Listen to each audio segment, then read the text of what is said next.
nikel yang kualitas rendah sekarang cadangannya kan masih cukup banyak ya. Tadi umurnya kira-kira 32-33 tahun. Nah, yang perlu perhatian kita adalah yang kualitas tinggi, yang di atas 1,5% Ni-nya. Bahkan kalau data Badan Geologi, kalau saprolite atau nikel yang kualitas tinggi yang lebih dari 1,7%, ini umurnya kurang lebih hanya tinggal 6 tahun, jadi lebih pendek. Oleh karena itu, tadi yang diusulkan oleh Pak Rizal dari Perhapi untuk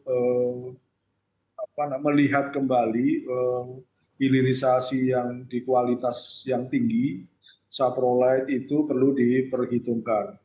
Saya kira untuk hilirisasi atau terkait dengan pembangunan smelter juga sudah dibicarakan terkait dengan sumber dayanya. Karena tadi sumber dayanya dengan asumsi bahwa perhitungan itu tidak ditemukan sumber yang baru atau produksinya diestimasi seperti yang tadi saya sampaikan 387 juta ton per tahun. Ini kira-kira demikian, Mbak.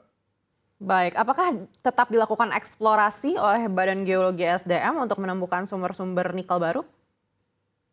Ya, betul. Jadi begini, Badan Geologi ini terus melakukan eksplorasi untuk menambah sumber daya dan cadangan.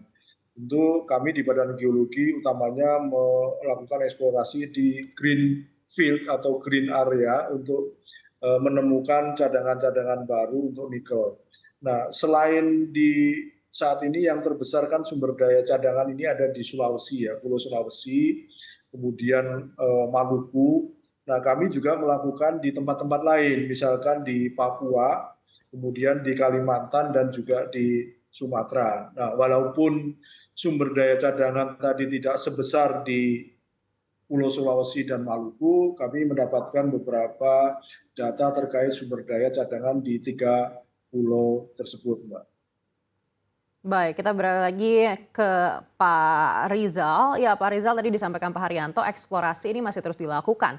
Kalau menurut Perhapi, selain eksplorasi, apalagi langkah yang harus dilakukan Badan Geologi SDM atau pemerintah pada umumnya untuk bisa mengamankan cadangan kita yang terbatas ini? Baik, Mbak.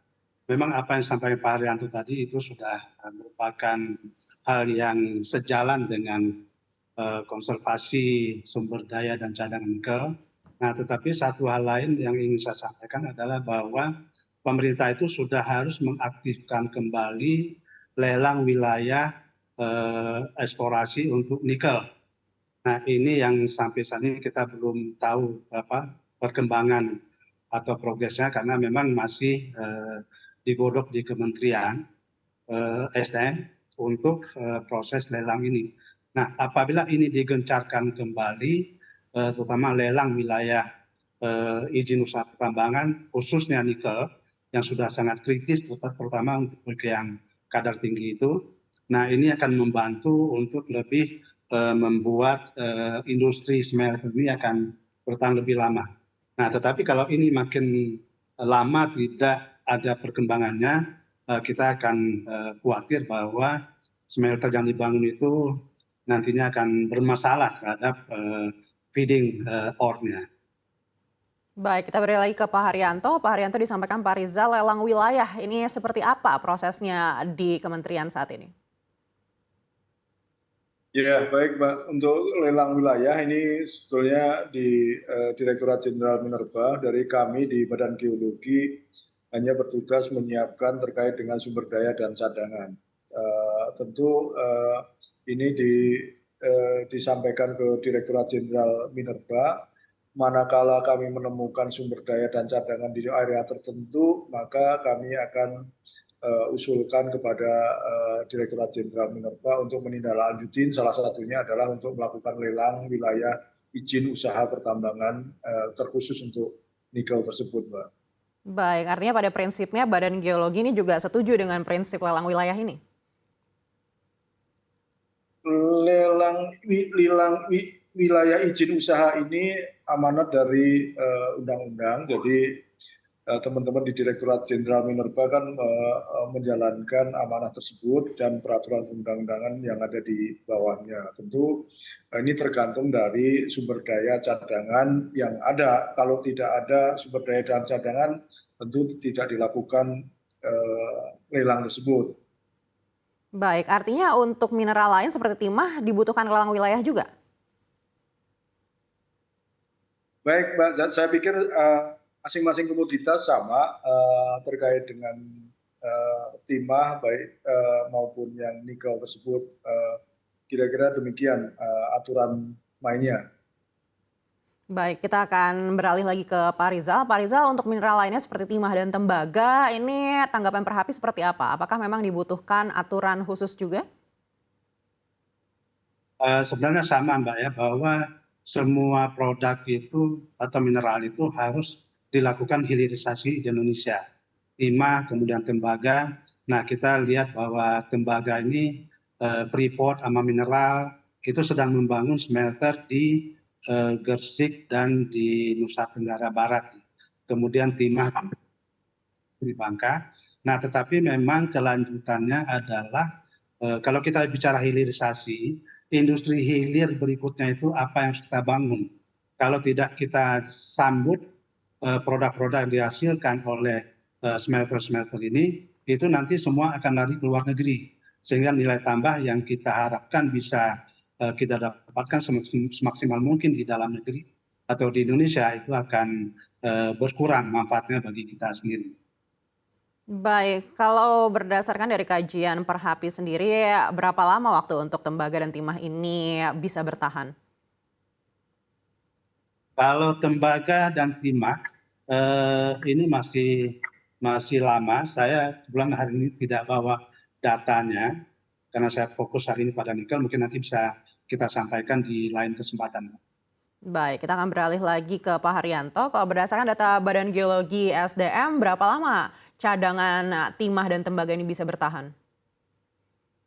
Baik, Mbak, untuk timah dulu yang saya sampaikan, berdasarkan data kami, sumber daya timah itu kan sebesar 2,5 juta ton. Kemudian cadangannya sebesar 2,24 juta ton. Dengan konsumsi sekitar 84.000 ton, maka umur dari cadangan tersebut kurang lebih 22 tahun untuk timah. Nah, untuk tembaga kami belum pegang datanya terkait dengan berapa lama umurnya, tapi untuk sumber daya dan cadangan semua komoditas kita di Badan Geologi memiliki data sumber daya dan cadangan tersebut, Mbak. Baik, bagaimana dengan logam tanah jarang? Apakah juga cukup terbatas? Untuk logam tanah jarang sampai sekarang ini memang belum ada iup-nya ya, belum dikeluarkan iup-nya. Jadi kami di Badan Geologi sedang melakukan eksplorasi logam tanah jarang di Indonesia. Yang kami temukan ini yang berpotensi untuk diusahakan adalah di Sulawesi, yaitu di daerah Mamuju. Nah, ini logam tanah jarang. Kemudian kami juga beberapa waktu yang lalu juga melakukan eksplorasi di daerah seperti di Brainwater, di Lumpur Sidoarjo, kemudian di Bletukuwu, kemudian yang terakhir itu di Danau Toba. Ini terkait dengan penyelidikan logam tanah jarang di tempat tersebut. Nah, yang kami akan coba usulkan itu yang potensinya sudah signifikan, ini adalah di Mamuju, logam tanah jarang yang ada di daerah Sulawesi tersebut.